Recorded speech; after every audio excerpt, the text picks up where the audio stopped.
नमस्कार बंधूंनो, मराठी दरबार या आपल्या यूट्यूब चॅनलमध्ये आपले स्वागत आहे। तर बघा, दिनांक 7 मे रोजी महाराष्ट्रातील 16 ठिकाणी मॉकड्रिल होणार आहे। तर बघा, ती 16 ठिकाणे कुठली आहेत? मुंबई आहे, पुणे, उरण, तारापूर, ठाणे, नाशिक या ठिकाणी।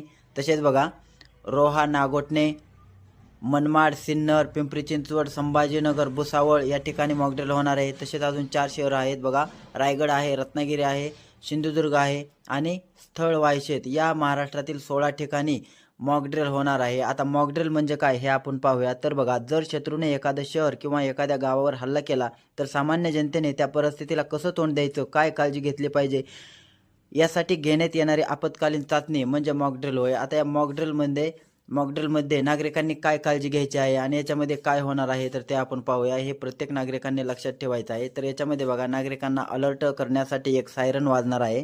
त्यामध्ये नागरिकांनी घाबरून जायचं नाही, त्यामुळेच आपण ही सूचना देत आहोत।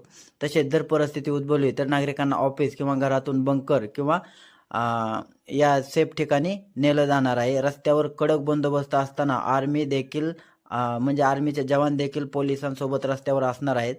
तसेच बघा, मॉकड्रिलमध्ये नागरिकांनी घाबरून जायचं नाही आणि घाबरून न जाता त्यांनी आपले जे जवान इंडियन आर्मी असतील, तसेच पोलीस असतील, होमगार्ड असतील, तसेच सिव्हिल डिफेन्स वाईन्स यांना नागरिकांनी सहकार्य करायचं आहे आणि गव्हर्नमेंट ज्या सूचना वेळोवेळी देणार आहे त्या सूचनांचं काटेकोरपणे पालन करायचं आहे। अफवांवर विश्वास ठेवायचा नाही। त्यामुळे सतर्क राहा आणि प्रशासनाला सहकार्य करा। धन्यवाद।